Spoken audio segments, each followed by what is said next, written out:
तो आइए स्टूडेंट्स हम लोग देखते हैं क्वेश्चन नंबर 5 को एक्सरसाइज का। तो फर्स्ट ऑफ ऑल हम लोग स्टेटमेंट को रीड करेंगे। Given sec theta is equal to 13/2 calculate all other trigonometric ratio. तो students I want to tell you, जब भी आपको एक ट्रिग्नोमेट्रिक रेशियो गिवन होगा तो बाकी के रेशियो को आप फाइंड कर सकते हैं। क्यों फाइंड कर सकते हैं? क्योंकि आपको यहाँ से दो साइड्स पता चल जाएंगी। जैसा सेक थीटा है तो आप सभी को पता है सेक थीटा क्या होता है, हाइपोटेनस डिवाइडेड बाई बेस। तो इतनी चीज़ आपको अगर क्लियर है तो आप ये डेफिनेटली कह सकते हैं कि यहाँ पर परपेंडिकुलर इन दोनों डेटा से फाइंड किया जा सकता है, यानी हाइपोटेनस और आपका बेस से परपेंडिकुलर फाइंड किया जा सकता है। और अगर आपके पास परपेंडिकुलर, बेस एंड हाइपोटेनस तीनों साइड्स हो जाती हैं तो डेफिनेटली फिर उसके बाद क्या होगा, आपका ऑल ट्रिग्नोमेट्रिक रेशियो फाइंड किया जा सकता है। तो आइए सबसे पहले हम लोग यहाँ पर एक राइट एंगल ट्रायंगल बना लेते हैं जिससे ये चीज़ बहुत ही अच्छे से क्या हो जाएगी, क्लियर हो जाएगी। तो ये मेरा राइट एंगल ट्रायंगल हो गया है। अब थीटा आप यहाँ पर ले सकते हो, कहीं पर भी ले सकते हो, तो मैंने थीटा यहाँ पर ले लिया है तो आपको दिया है सेक थीटा 13/2 है। तो बच्चों सेक थीटा 13 डिवाइडेड बाई 12 है, सॉरी 13 डिवाइडेड बाई 12 है। तो आप सभी को पता है जो सेक थीटा होता है वो क्या होता है, h/b हो जाता है। तो h हमारे पास कितना है, 13 है, और b कितना है, 12 है। तो मैं क्या परपेंडिकुलर फाइंड कर सकता हूँ? डेफिनेटली स्टूडेंट्स आप सभी को पता है कि जो हाइपोटेनस h का स्क्वायर होता है, ठीक है, वो बेस के स्क्वायर प्लस परपेंडिकुलर के स्क्वायर के इक्वल होता है तो यहाँ पर definitely students h square equal to p square और प्लस क्या हो जाएगा, b स्क्वायर।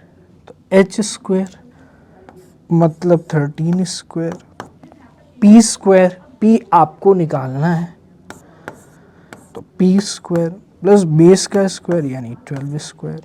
तो 13 का स्क्वायर क्या होगा, 169, p स्क्वायर हो जाएगा, 12 स्क्वायर क्या होगा, 144। तो 169 माइनस 144 बराबर क्या हो जाएगा, p स्क्वायर। तो इस तरह से आप 169 माइनस 144 कर सकते हैं और p स्क्वायर को निकाल सकते हैं। तो 9 से 4 लेस होगा तो बच्चों कितना आएगा, 5 आ जाएगा, और 6 से 4 लेस होगा तो बच्चों कितना आ जाएगा, 2 आ जाएगा, और ये इक्वल हो जाएगा किसके, p स्क्वायर के। तो मैं कह सकता हूँ p स्क्वायर अगर 25 होगा तो p कितना आ जाएगा, 5 आ जाएगा। p हमारा कितना आ जाएगा, 5 आ जाएगा, यानी ये वैल्यू कितनी हो जाएगी, 5। अब आप क्लियरली देख सकते हो स्टूडेंट्स कि आपको तीनों ही साइड्स पता चल चुकी हैं। तो डेफिनेटली आप क्या कह सकते हैं, ऑल अदर ट्रिग्नोमेट्रिक रेशियो को फाइंड कर सकते हैं। तो सबसे पहले हम लोग यहाँ पे फाइंड करेंगे साइन थीटा को। तो साइन थीटा क्या होगा, साइन थीटा होगा बच्चों p/h। तो ये थीटा है, ये p है, तो 5 और h कितना है, 13, 5/13 हो जाएगा। आपको यहाँ तक कोई दिक्कत है? आई होप कोई भी दिक्कत नहीं होगी। कॉस थीटा बच्चों आपको पता है b/h होता है, तो b आपका कितना है, 12 है, और h कितना है, 13 है। सिमिलरली स्टूडेंट्स टैन थीटा की अगर हम बात करते हैं तो p/b होता है, तो p आपके पास 5 है और b कितना है प्यारे बच्चे, 12, तो 5/12। इसके बाद जो है स्टूडेंट साइन के बाद आपका आ जाएगा कॉसेक। तो कॉसेक को आप सिंपली साइन के रिवर्स से फाइंड कर सकते हैं, यानी 13/5, या h/p भी कर सकते हैं। सेक थीटा आपको पता ही, सेक थीटा निकालना नहीं है, तो कॉट थीटा क्या आ जाएगा, कॉट थीटा आ जाएगा आपका 12/5 आ जाएगा, और बाकी सेक थीटा आपको ऑलरेडी यहाँ पर गिवन है। तो इस तरह से मैंने ऑल अदर ट्रिग्नोमेट्रिक रेशियोज को क्या कर लिया है, फाइंड कर लिया है। क्या ये चीज़ आपको क्लियर हो रही है? यहाँ तक कोई दिक्कत नहीं होगी। तो इस टाइप के क्वेश्चंस को आप डेफिनेटली कर लोगे। सिर्फ क्या करना है, आपको एक डायग्राम बनाना है, यानी यहाँ पर आपको राइट एंगल ट्रायंगल बनाना है, फिर जो रेशियो गिवन होगा उसके अकॉर्डिंग आपको दो साइड्स पता चल जाएंगी, और अगर दो साइड्स पता चल जाएंगी तो बाय यूजिंग पाइथागोरस थ्योरम यहाँ पे लिखेंगे, by using Pythagoras theorem. Pythagoras theorem का यूज करके आप क्या लिख सकते हैं, H square is equal to P square plus B square. ठीक है स्टूडेंट्स, तो इस तरह से आपने p निकाल लिया और p फाइंड कर लिया, तो बाकी ट्रिग्नोमेट्रिक रेशियो भी फाइंड कर लेंगे। तो इस तरह से स्टूडेंट्स हमने क्वेश्चन नंबर 5 कंप्लीट कर लिया। आइए देखते हैं हमारे पास नेक्स्ट क्वेश्चन क्या है। क्वेश्चन नंबर 6, तो if angle A and angle B are acute angle such that cos A is equal to cos B, then show that angle A is equal to angle B।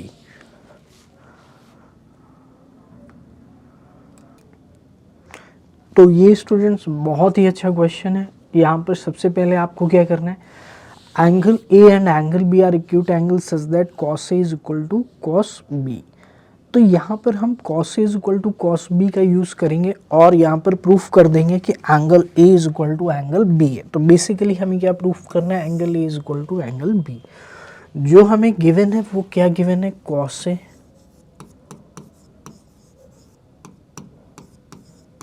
Equal to cos B। ठीक है प्यारे बच्चे, आइए सबसे पहले एक triangle को बना लेते हैं। अब यहाँ पर स्पेसिफाई नहीं है कि ट्रायंगल राइट एंगल है, तो हम इन जनरल एक ट्रायंगल को बना लेंगे। सबसे पहले हमने क्या किया, एक ट्रायंगल को बना लिया है। यहाँ तक आपको कोई दिक्कत नहीं होगी। इसके बाद प्यारे बच्चे क्या करना है, आपको इसको इससे ज्वाइन कर देना है। आपने इसको इससे ज्वाइन कर दिया है, यानी कि ये बेसिकली एक कंस्ट्रक्शन है। आपने क्या किया है, एक परपेंडिकुलर को ड्रॉ किया है। तो ये पॉइंट A है, ये B है, ये C है, और इसको आप मान लीजिए प्यारे बच्चे D। तो यहाँ तक कोई दिक्कत नहीं होगी। तो हमने क्या किया है, सबसे पहले draw a perpendicular from A on side BC। तो कंस्ट्रक्शन आपको कर देनी। तो इस तरह से इस क्वेश्चन को करेंगे। ये थोड़ा सा स्पेशल टाइप का क्वेश्चन है, तो आपको इसको ध्यान देना पड़ेगा कि इस टाइप के क्वेश्चन कैसे करने होते हैं। तो कंस्ट्रक्शन क्या किया है, draw the perpendicular from A to D। Draw the perpendicular from A to D। तो आपको क्या करना है, इनफैक्ट इसको आप अगर C कर लेंगे तो ज़्यादा इजी रहेगा। तो एक करेक्शन आप ऐसे कर लीजिए, आप इसको A कर लीजिए, इसको B कर लीजिए और इसको C कर लीजिए। तो draw the perpendicular from C, draw the perpendicular from C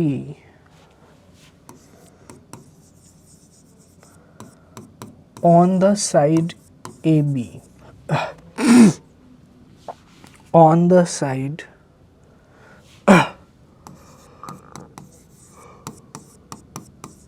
अब मुझे एक चीज बताइए, अगर cos A is equal to cos B है तो जो गिवन है, तो बेसिकली cos A क्या होगा, यहाँ से अगर हम ये 90 डिग्री बना रहे हैं तो बेसिकली हमें 90 डिग्री बनाने का या कंस्ट्रक्शन करने का पर्पज़ यही है कि जो cos A is equal to cos B given है, इसको हम साइड्स की फॉर्म में लेकर आए। तो अगर हम cos A की बात करें तो cos A क्या होता है, बेस अपॉन हाइपोटेनस, यानी बेस क्या है AD और हाइपोटेनस क्या है AC। तो मैं लिख सकता हूँ cos A जो होगा वो होगा प्यारे बच्चे AD, और हाइपोटेनस कितनी है AC है। तो AD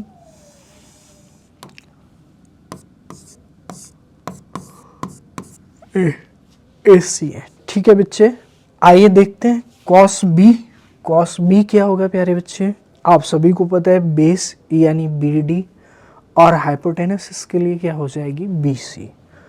तो cos B की अगर हम बात करते हैं cos B, तो ये उधर वाले ट्रायंगल में cos B फाइंड करेंगे, तो BD और अपॉन में क्या हो जाएगा बच्चे बी सी। आपको यहाँ तक कोई दिक्कत है? क्या इस चीज़ को मैं इस तरह से रीअरेंज कर सकता हूँ कि A D upon B D, यानी ये बी डी नीचे आ जाएगा, ए सी अपॉन में बी सी। क्या इस तरह से हम इसको लिख सकते हैं कि ए डी अपॉन में B D equal to A C upon में बी सी, यानी बी डी को हम इधर लेकर आए तो ए सी उधर जाएगा, तो A C upon B C और A D upon B D. क्या आपको इतनी चीज़ क्लियर है?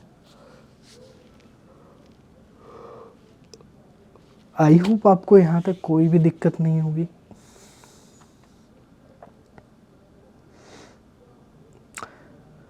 तो इसको अगर मैं k के इक्वल मान लेता हूँ, सपोज करिए k के इक्वल मानता हूँ, तो A D upon B D k के इक्वल होगा इंडिविजुअली, और ए सी अपॉन बी सी भी k के इक्वल हो जाएगा। क्या आपको ये चीज़ क्लियर है? यहाँ तक कोई दिक्कत है? तो जो ए डी है, क्या मैं उसको के बी डी लिख सकता हूँ? मैंने क्या किया है, सिंपली मल्टीप्लाई कर दिया है। जो ए डी है उसको मैंने के ए डी इक्वल टू के से मल्टीप्लाई कर देंगे बी डी, और जो ए सी है उसको हमने के बी सी कर दिया है। आपको यहाँ तक कोई दिक्कत है? एक बार आप इतना नोट कर लीजिए, ए सी को हमने के बी सी लिख दिया है,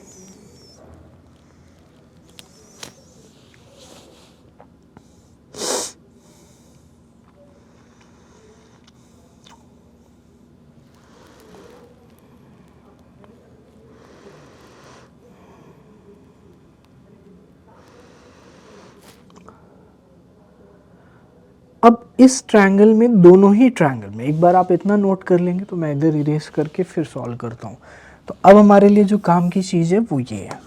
तो आपने इतना नोट कर लिया होगा, वीडियो पॉज करके इसको नोट करेंगे। तो बच्चे यहाँ पर क्या करना है आपको बेसिकली कि जो दो राइट एंगल ट्रायंगल हैं इसमें बेसिकली पाइथागोरस थ्योरम का यूज़ करना है। तो अगर आप दोनों में ध्यान से देखो तो जो सी डी साइड है वो कॉमन है। तो क्या सी डी के रिस्पेक्ट में मैं चीज़ों को लिख सकता हूँ, यानी सी डी स्क्वायर की अगर हम बात करें तो A C square minus A D square. क्यों? ए सी सबसे बड़ी साइड है, हाइपोटेनस। या फिर आप ऐसे डायरेक्ट लिख सकते हो, फिर उसको रीअरेंज कर सकते हो, या फिर आप कह सकते हो in triangle A B, A D C and B D C लिखेंगे in triangle A D C and triangle B D C. ठीक है बच्चे, C D square is equal to A C square minus A D square. A C square minus A D square. Similarly दूसरे वाले triangle में जो सी D square होगा वो होगा B C square minus B D square. तो आप कह सकते हो दोनों के LHS इक्वल है। तो अगर LHS इक्वल है तो डेफिनेटली RHS भी इक्वल होंगे। तो यहाँ पे लिखेंगे 1 and 2। तो लिखेंगे फ्रॉम 1 and 2 बाई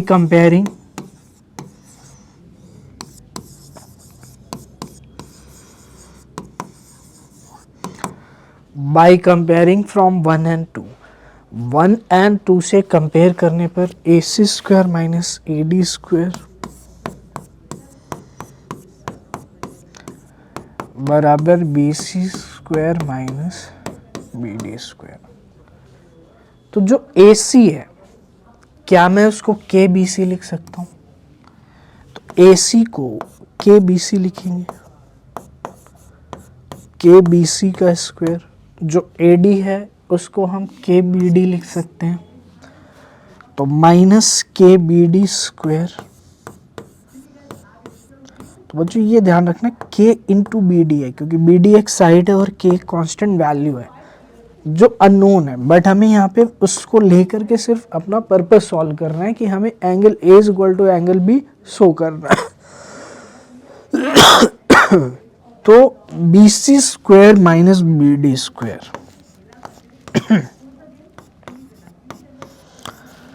तो के बी सी स्क्वायर को मैं लिख सकता हूं के स्क्वायर बी सी स्क्वायर, और ये बी सी स्क्वायर यहां पर है, तो इसको हम ऐसे भी कर सकते हैं कि के कॉमन ले सकते हैं, के स्क्वायर कॉमन ले सकते हैं इनफैक्ट, तो K square B C square minus K square B D square equal to B C square minus B D square. आगे लिखते हैं इसको, के स्क्वायर अगर मैं दोनों से कॉमन ले लेता हूं फ्रॉम एल एच एस, तो एल एच एस से अगर हम कॉमन लेंगे तो के स्क्वायर कॉमन आएगा, हमारे पास बचेगा B C square minus B D square, और इधर बचेगा B C square minus B D square. तो ये चीज आपको क्लियर हुई। अब K square equal to B C square minus B D square और B C square minus B D square, क्या ये दोनों सेम चीज है, कैंसिल आउट हो जाएंगी? तो जो के स्क्वायर आएगा वो कितना आ जाएगा 1, यानी के कितना आ जाएगा 1 आ जाएगा, के कितना आ जाएगा बच्चे 1 आ जाएगा। तो के हमारा कितना आ गया है 1 आ गया है।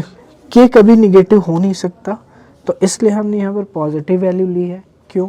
क्योंकि जो के है वो साइड के मल्टीप्लाई में है और साइड कभी भी निगेटिव हो नहीं सकती, तो इसलिए के 1 आ गया। और अगर के 1 आ गया है तो मैं यहाँ पर अगर इसको पुट करता हूँ तो मुझे दो चीज़ें मिल सकती हैं। पहली चीज़ कि A D equal to B D है, और यहाँ पर अगर रखता हूँ के इज इक्वल टू 1 तो A C is equal to क्या आ जाएगा बी सी आ जाएगा। अब सिंपल सी चीज़ बताइए, ए सी जो साइड है ये वाली वो बी सी के इक्वल है, यानी ये वाली साइड इसकी इक्वल है, तो ये वाली साइड अगर इसकी इक्वल है तो मैं कह सकता हूँ कि ये ट्रायंगल आइसोसेलेस हो जाएगा, क्योंकि ए बी के बारे में हमें कंफर्म नहीं है। तो जो ये एंगल होगा वो किसके इक्वल हो जाएगा, क्योंकि इक्वल साइड्स के अपोजिट वाले एंगल क्या होते हैं इक्वल होते हैं। तो ये थ्योरम भी आपने पढ़ी होगी अर्लियर क्लासेस में 9th में ट्रायंगल के चैप्टर में। तो the angle opposite to the equal sides are equal on the basis of this, मैं कह सकता हूँ। तो सबसे इंपॉर्टेंट जो फाइनल चीज़ निकल कर आई है वो ये निकल कर आई है जो कि आपको नोट करनी है। तो एक बार आप इतना नोट कर लीजिए, देन हम लोग आगे चलते हैं।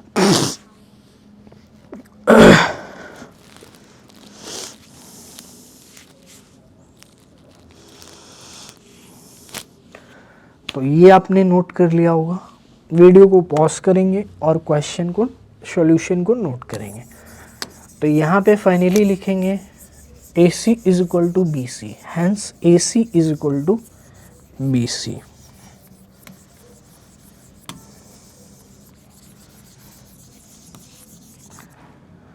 हैंस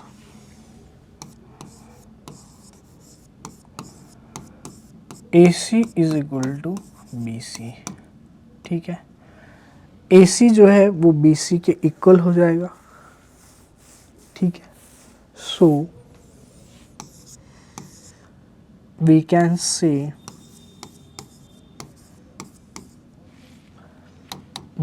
से that angles opposite to the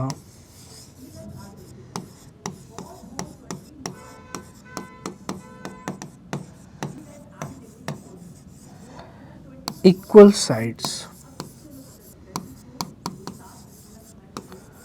are equal. So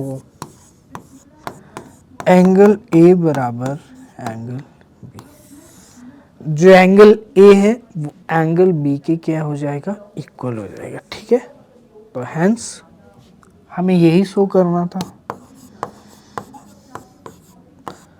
hence proved. ये चीज क्या हो जाती है, प्रूव हो जाती है। तो ये आप नोट कर लीजिए।